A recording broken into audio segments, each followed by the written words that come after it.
What an odd sentence. One congressional candidate quoted in that piece, Jennifer-Ruth Green, joins us now. Jennifer-Ruth, good to see you. Now, first of all, I want to go back to what was said in the angle tonight about Democrats believing that African Americans don't have apparently the capacity to get voter ID at the same level as others. Your reaction to that, first off? Wow. In this country, we need IDs for literally everything. And it's honestly insulting to say that Black Americans can't get IDs, won't get them. It's just a Trojan horse and another hat trick to continue to politicize race that we consistently see from the top, and the elites and the Democrats consistently striving to use race to pander. They're not focused on the clear things like election integrity. They're just focused on getting Democrats elected, and it's shameful. What do Americans tonight watching need to know about changes in the electorate, especially as Democrats, as Newt Gingrich said, they try to paint this picture as Republicans or independents as pro-Putin? What are they talking about? Like they're pro-Putin, or it's Putin gas hikes, or blaming Fox, never looking in the mirror. What do Americans need to know about the changing Black voting landscape? Black people, African Americans, we are not a monolith, right? And you can't just continue to conceptualize us as a single factor.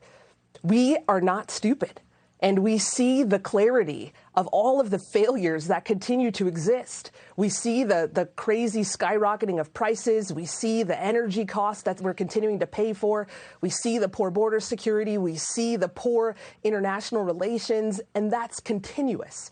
And so Black voters are not stupid. And as we continue to focus just in general about seeing how 18 months ago we were better off as a country, we're going to continue to see Black voters re-engage and see and focus on the truth. Now, I want to play something from an old friend of yours, Al Sharpton. Here's how he says that the Democrats need to get the message out to Black voters. Watch. When you talk to Black voters, Yeah. we did not get the John Lewis bill passed. We did not get the George Floyd justice bill passed.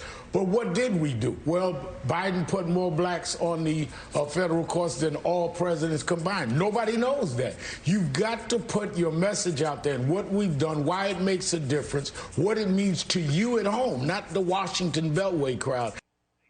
Jennifer-Ruth, is that the right message for African American voters? Absolutely not. The focus has to be on, we kept our promises, we did what we were supposed to do, and America is better for it. And 100% President Biden and Democrats and liberal elites cannot say that. Nancy Pelosi, Frank Mervan, President Biden, they're all on the same page. Extensive failures and a clear lack of vision for our country. And they cannot get away from being the scapegoats that they are for the decisions that they've made. And that approach will not work because, once again, Black voters are not ignorant to the realities of the situations we face in America. Yeah, high gas prices, high food prices. Are you better off than you were 3 years ago? If they're going to say no, that's just simple question, and they're losing every time. Jennifer-Ruth, thank you. We'll be watching the race closely.